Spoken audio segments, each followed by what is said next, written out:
Hello friends, how are you? I hope all of you are very well.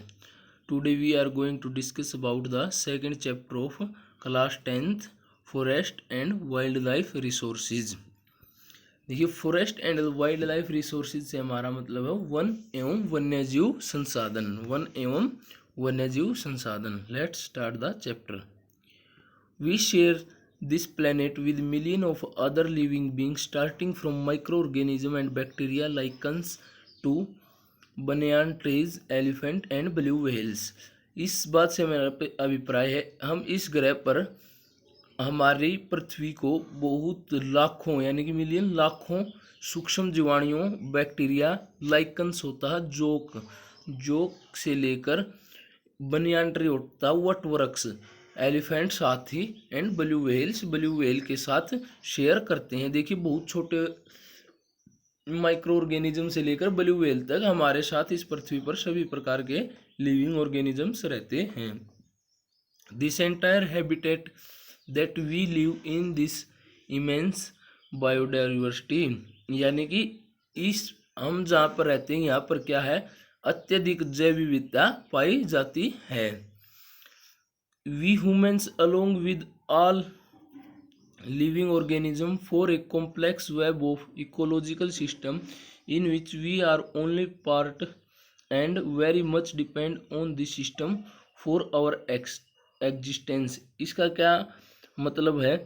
मानव और दूसरे जीवधारी एक जटिल पारिस्थितिक तंत्र का निर्माण करते हैं जिसका हम मात्र एक हिस्सा है और अपने अस्तित्व और इसके विभिन्न तत्वों पर निर्भर करते हैं। यानी कि हम इकोलॉजिकल सिस्टम का जो ह्यूमन बींग्स है वो भी एक सिर्फ एक हिस्सा है और इसके लिए हम अपने अस्तित्व के लिए इस पर निर्भर करते हैं। For example the plants and micro organisms recreate the quality of air we breathe, the water we drink and the soil that produce our food without which we cannot survive। देखिए जो पौधे होते हैं और वो क्या और एनिमल्स होते हैं वो क्या करते हैं जो एयर की क्वालिटी होती है यानी कि क्वालिटी ऑफ एयर रिक्रिएट करते हैं। जो पौधे होते हैं वो क्या छोड़ते हैं ऑक्सीजन छोड़ते हैं जिससे हम सांस लेते हैं और जो पानी होता है जिसको हम पीते हैं वो भी रिक्रिएट करते हैं और जो सोइल होते हैं उसको भी रिक्रिएट करते हैं दोबारा बनाते हैं जिसमें हमारे लिए भोजन उत्पादन होता है या जिसमें हम भोजन उत्पादन करते हैं और हम जिसके कारण जिंदा रह सकते हैं। Forest play a key role in the ecological system as these are also primary producer on which all other living beings depend. यानी कि जो फॉरेस्ट होते हैं जंगल होते हैं वो एक इकोलॉजिकल सिस्टम में महत्वपूर्ण भूमिका निभाते हैं। ये क्या होते हैं प्राइमरी उत्पादक। देखिए प्राइमरी प्रोड्यूसर्स का क्या मतलब होता है प्राथमिक उत्पादक यानी कि जो अपना भोजन स्वयं बनाते हैं केवल जल और सनलाइट से बनाते हैं। On which other living beings depend जिस पर सभी अन्य जीव निर्भर करते हैं। देखिए अपना भोजन अपने आप बनाने से मतलब क्या होता है कि ये नहीं कि मैं रोटी बनाता हूँ अपने आप बनाता हूँ ऐसी बात नहीं है। अपने आप बनाने का मतलब है कि बिना प्रकृति को नुकसान पहुंचाए। देखिए जल और केवल सूर्य की प्रकाश से पौधे क्या करते हैं अपना भोजन बनाते हैं। हम क्या करते हैं पौधों पर निर्भर रहते हैं यानी कि पौधे काट कर उनसे अनाज निकाल लेते हैं या फल फूल पौधों से खाते हैं। हम पौधों पर निर्भर करते हैं। Flora and fauna in India यानी कि भारत में वनस्पति और प्राणी जात। If you look around you will be able to find that there are some animals and plants which are unique in your area. अगर आप चारों तरफ देखेंगे तो कुछ प्लांट और कुछ पौधे और पशु ऐसे दिखेंगे जो केवल आपके ही एरिया में पाए जाते हैं किसी अन्य क्षेत्र में नहीं पाए जाते केवल आपके ही क्षेत्र में पाए जाते हैं।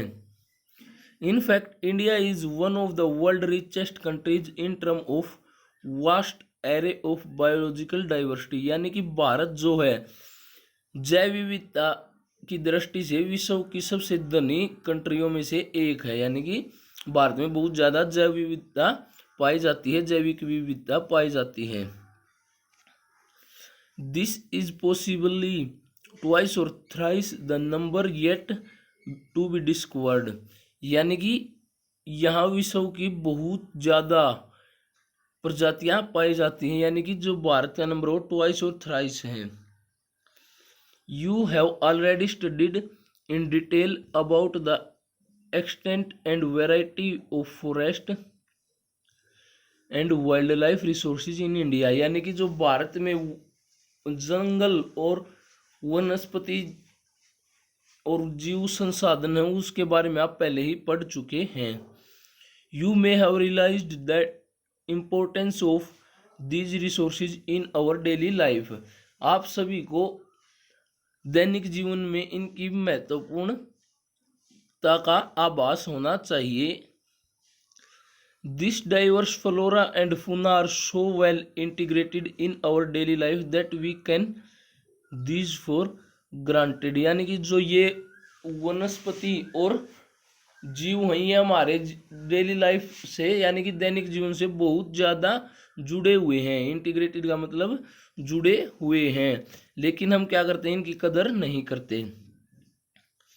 But lately they are under great stress mainly due to the insensitivity to our environment, यानी कि जो ये हैं ये क्या है, पिछले कुछ सालों से क्या इन संसाधनों पर दबाव बढ़ रहा है, भारी दबाव बढ़ रहा है पर्यावरण के प्रति हमारी असंवेदनशीलता के कारण। इनसेंसिटिविटी क्या होता है, असंवेदनशीलता।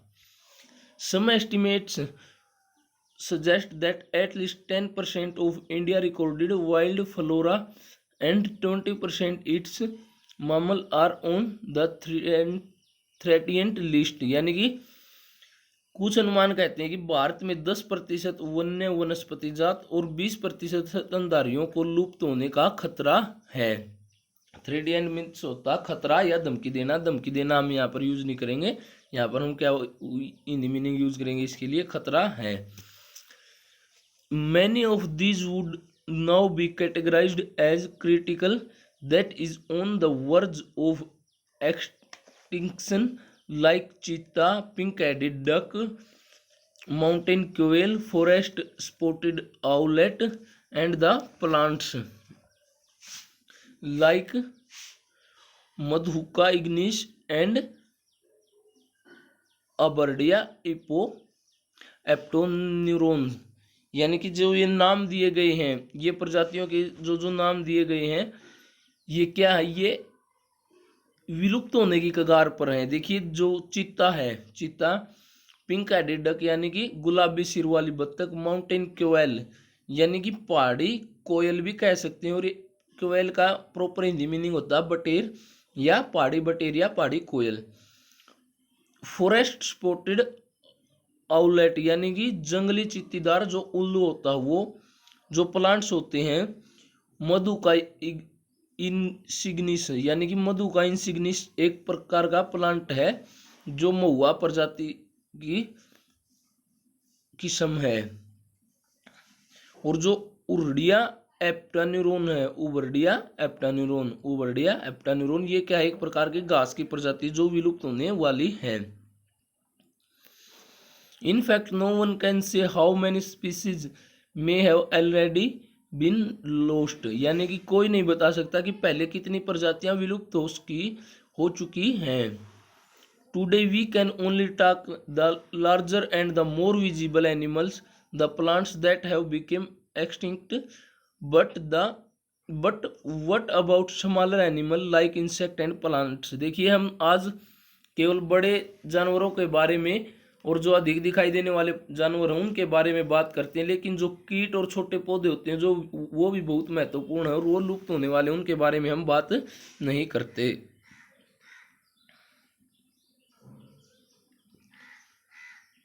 Let us now understand the different categories of extinction plant and animal species based on the International Union for Conservation of Nature and Natural Resources, यानी कि आइए हम उन पौधों और प्राणियों के बारे में पता लगाएं जो निम्नलिखित श्रेणियों में विभाजित किए गए हैं, जो ये IUCN एक संस्था है इसके द्वारा।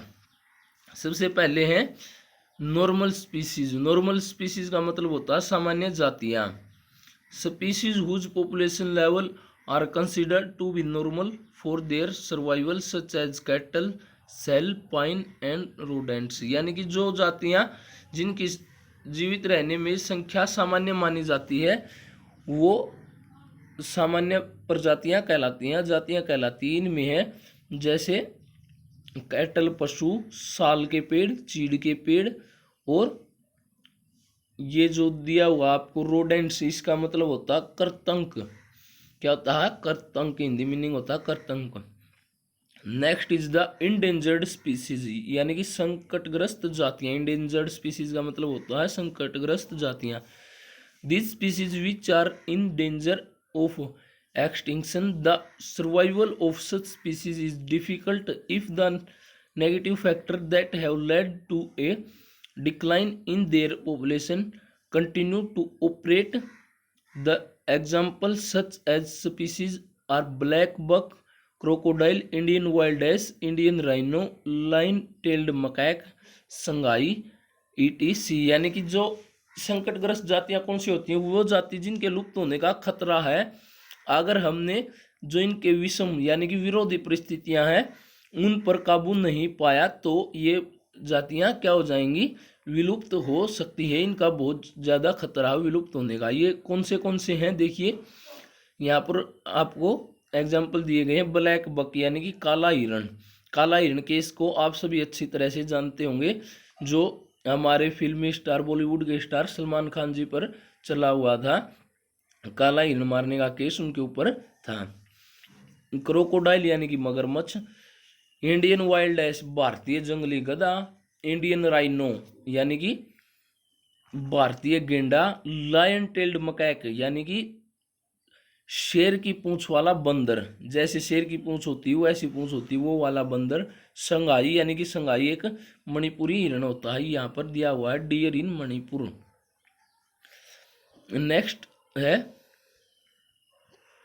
वुल्नरेबल स्पीसीज, यानी कि वुल्नरेबल होती हैं सुभेद जातियां। सुभेद हिंदी में इनको क्या कहते हैं? सुभेद जातियां। These are the species whose population has declined to level from where it is likely to move into the endangered category in near future if negative factors continue to operate. यानी कि इसका क्या मीनिंग है? ये वो जातियां जिनकी जनसंख्या घट रही है, अगर इन पर विरोधी परिस्थिति यानी कि जो इन पर विरोधी परिस्थितियां जो इनको खत्म कर रही हैं उन पर काबू नहीं पाया गया तो ये कुछ समय बाद इंडेंजर्ड स्पीसीज में आ जाएंगी। यानी कि किन स्पीसीज में शामिल हो जाएंगी? संकटग्रस्त जातियों में शामिल हो सकती हैं।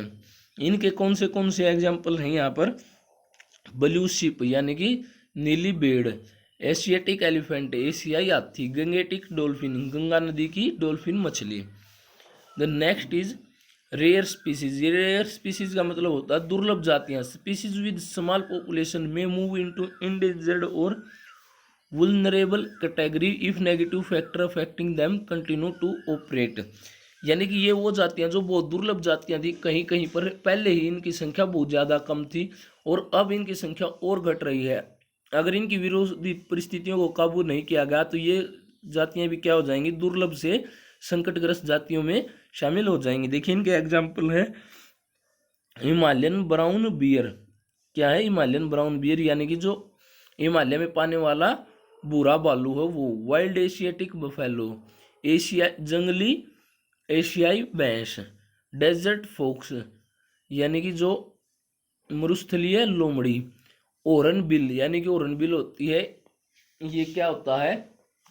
एक प्रकार का कैसा जानवर होता है ओरनबिल? जानवर होता है वो एक प्रकार से आप कह सकते हैं कि कीट पतंगे टाइप का जो जानवर होता है। Next is endemic species. Endemic species means होता है स्थानिक जातियां। These are the species which are only found in some particular areas usually isolate by nature और जियोग्राफिकल बैरियर्स। यानी कि जो ये एंडेमिक, देखिए इसका हिंदी मीनिंग होता है स्थानिक जातियां। स्थानिक जातियां जो केवल उसी स्थान पर पाई जाती हैं। ये वो जातियां जो केवल एक स्थान पर पाई जाती हैं अन्य स्थानों पर नहीं पाई जाती, विशेष क्षेत्रों में पाई जाती हैं, किन्हीं विशेष क्षेत्रों में पाई जाती हैं। इनका क्या एग्जाम्पल है, देखिए अंडमान टील, यानी कि अंडमान टील होता है जो, ये हिंदी मीनिंग भी इसका अंडमान टील ही होता है। निकोबार पिजन, यानी कि जो निकोबारी कबूतर, देखिए अंडमान निकोबार जो द्वीप समूह, ये दोनों प्रजातियां वहां पर पाई जाती हैं। अंडमान वाइल्ड पिग, यानी कि अंडमान जंगली सुअर। एंड मिथुन इन अरुणाचल प्रदेश, यानी कि अरुणाचल प्रदेश में जो मिथुन जाति है वो। एक्सटिंक्ट स्पीसीज, यानी कि लुप्त जातियां। These are the species which are not found after searches of known और likely areas where they may occur. Species may be extinct from a local area, region, country, continent और entire earth, यानी कि ये वो जातियां जो विलुप्त हो चुकी हैं, जिनका कोई भी जीव अब ये हमें देखने को नहीं मिलता। अगर मिलता तो केवल एक आध जीव ही मिलता है, या जो इनके रहने के स्थान थे वहां पर बिल्कुल भी ये जातियां नहीं पाई जाती, खत्म हो चुकी हैं। देखिए इनमें कौन से एग्जाम्पल हैं, एशियाटिक चीता, एशियाई चीता, पिंक हेडेड डक, गुलाबी सिर वाली बतख।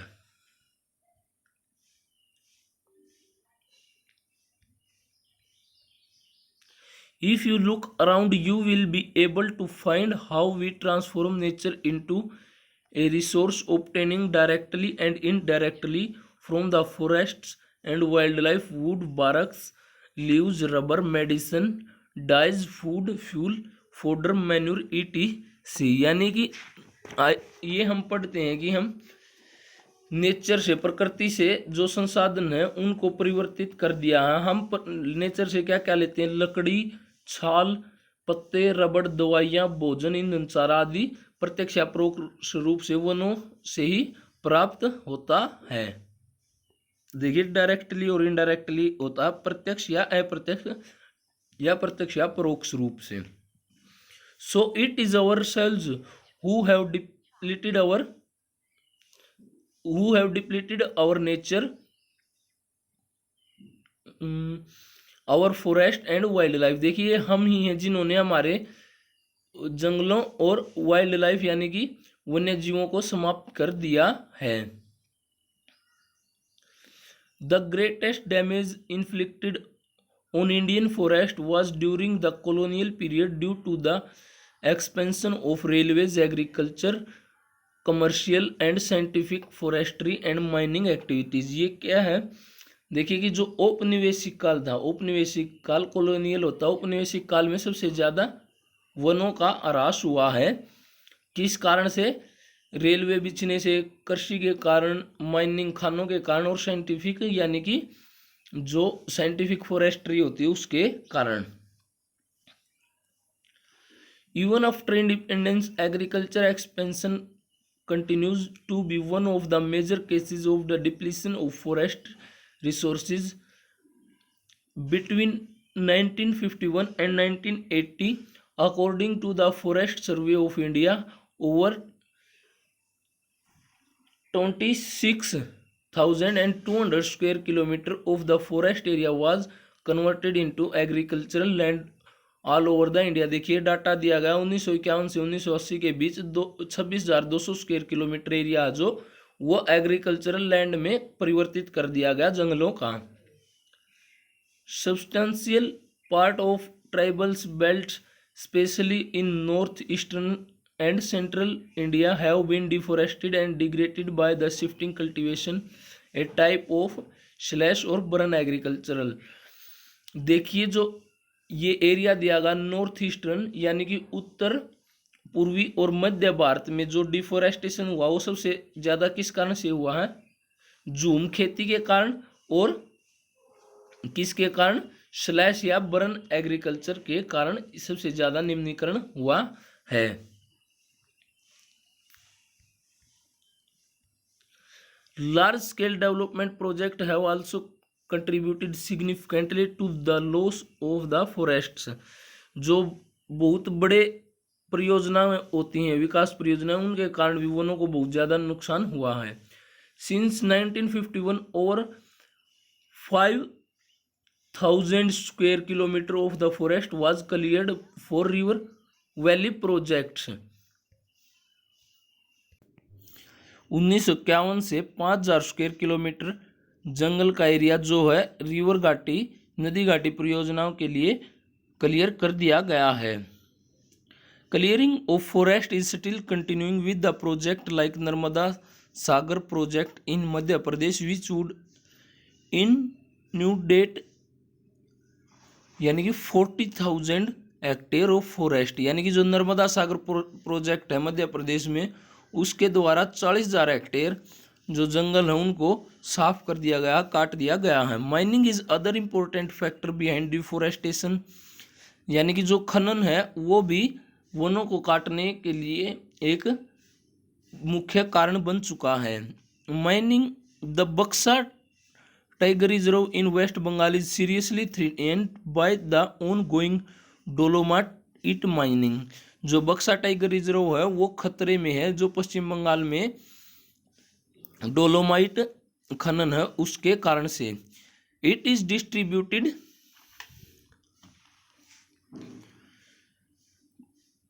Disturbed by the natural habitat of many species, blocked migration route of several other including the great Indian elephant. यानी कि इसने जो बहुत से बड़े जानवर थे या बहुत से जानवर थे उनका माइग्रेशन एक जगह से दूसरे जगह जाने के रूट को बाधित कर दिया है. उनमें सबसे ज़्यादा क्या प्रभावित हुआ है, जो भारतीय हाथी हैं वो.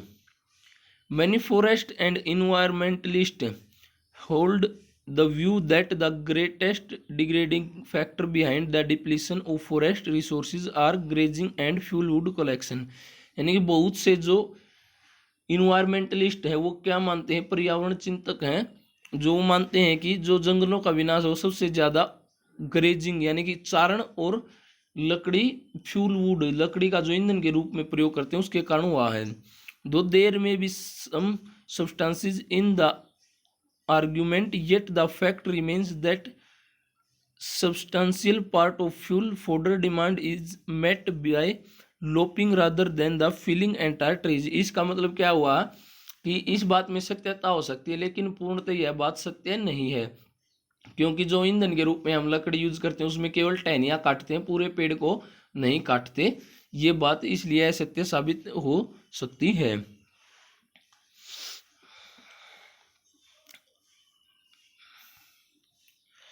Habitat destruction, hunting, poaching, over exploitation, environmental pollution, poisoning and the forest fire are the factors which have led to the decline in Indian biodiversity. यानी कि जो हंटिंग यानी कि शिकार करना, ओवर एक्सप्लोरेशन यानी कि जो वनों की ज़्यादा कटाई है, इन्वायरमेंटल पोल्यूशन पर्यावरण प्रदूषण, पॉइजनिंग होता है यानी कि विषाक्तीकरण के कारण, और फॉरेस्ट फायर यानी कि जंगली आग सबसे ज़्यादा फैक्टर हैं जो भारतीय जैव विविधता को कम कर रहे हैं.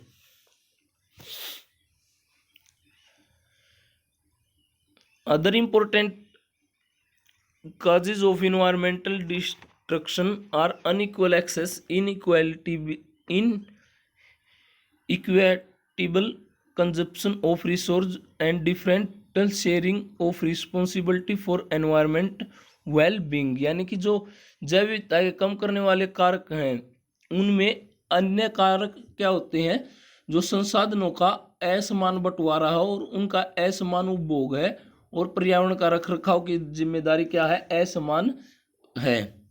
देखिए जो रिच पीपल होते हैं वो पर्यावरण को सबसे ज्यादा नुकसान पहुंचाते हैं, जो अमीर लोग होते हैं. Over population is third world country is often cited as the cause of environmental degradation. यानी कि जो अत्यधिक जनसंख्या है वो भी पर्यावरण निम्नीकरण का एक मुख्य कारण है इन थर्ड वर्ल्ड कंट्रीज. देखिए थर्ड वर्ल्ड कंट्रीज होती हैं जो विकसित नहीं विकासशील देश हैं, जो अभी विकास कर रहे हैं. विकासशील देशों को क्या कहते हैं, third world countries. However, an American consumes 40 times more than resources than average Somalian, यानी कि जो अमेरिका के जो लोग हैं वो सोमालियन लोगों से 40 गुना ज़्यादा रिसोर्सों का प्रयोग करते हैं या उपभोग करते हैं। कंजप्शन होता है उपभोग करना। Similarly the richest 5% of Indian society probably cause more ecological damage because the amount of they consume than the poorest 25%, यानी कि जो बहुत ज़्यादा अमीर लोग हैं 5% जो भारत के अमीर लोग हैं वो 25% गरीब लोगों की तुलना में अपने संसाधन का उपभोग बहुत ज़्यादा करते हैं और पर्यावरण को नुकसान पहुंचाते हैं। The destruction of forest and wildlife is not just a biological issue. The biological loss is strongly correlated with the loss of cultural diversity, यानी कि ये केवल जैविक इश्यू नहीं है जो पर्यावरण का डिस्ट्रक्शन हो रहा है, जो पर्यावरण का विनाश हो रहा है, ये क्या है, सांस्कृतिक विनाश भी है जो जुड़ा हुआ है, इसमें सांस्कृतिक विविधता का विनाश भी होता है। Such losses have increased and marginally and improved many indigenous and other forest dependent communities who directly depend on various components of forest and wildlife for food, drink, medicine, culture, spiritually etc, यानी कि जो जनजातियां जंगलों में ही रहती हैं, जो लोग जंगलों में रहते हैं और जो सब चीज़ों से खाने पीने औषधि आध्यात्म आदि के लिए वनों पर ही निर्भर, वो सबसे ज़्यादा प्रभावित हुए हैं डिफोरेस्टेशन के कारण। As the resource are depleted the drudgery of women increases and sometimes they walk more than 10 kilometre to collect these resources, यानी कि जो गरीब तबके की महिलाएं हैं वो सबसे ज़्यादा प्रभावित होती हैं। उनको कई बार पशुओं के लिए खाना पीना, चारा, जल और खुद के लिए भी वस्तुएं इकट्ठा करने के लिए 10 किलोमीटर दूर जाना पड़ सकता है। The indirect impact of degradation such as सरव, ड्रोट और deforestation include floods etc also hits the poor the hardest, यानी कि जो डिफोरेस्टेशन होता है उसके कारण जो सूखे की समस्या होती है और जो बाढ़ की समस्या होती है उसके कारण भी गरीब लोग ज़्यादा प्रभावित होते हैं, अमीर लोग नहीं। देखिए अमीर लोगों के क्या होते हैं, पक्के मकान होते हैं, लेकिन गरीब लोगों के पास कैसे होते हैं, कच्चे मकान होते हैं। अगर बाढ़ आती है तो गरीब लोगों के मकानों को बहा ले जाती है, लेकिन अमीर लोगों को ज़्यादा प्रभाव नहीं होता उस चीज़ से। Poverty in this case is a direct outcome of environment destruction. Therefore, the forest and wildlife are vital to the quality of life and environment in the subcontinent, यानी कि जो वन और वन्य जीव हैं और भारतीय महाद्वीप में जो गरीब तबके के लोग हैं के निम्नीकरण के कारण सबसे ज़्यादा प्रभावित हैं, और वन्य जीव के कारण भारतीय महाद्वीप के लिए कल्याणकारी, यानी कि जो वन और वन्य जीव हैं ये भारतीय उपमहाद्वीप के लिए क्या है, कल्याणकारी है, विनाशकारी नहीं है, ये इसमें बताया गया है। It is imperative to adapt the sound forest and wildlife conservation strategies, यानी कि यह अत्यंत आवश्यक है कि वन और वन्य जीवों के संरक्षण के लिए सही नीति अपनाई जाए। अडेप्ट होता है अपनाना।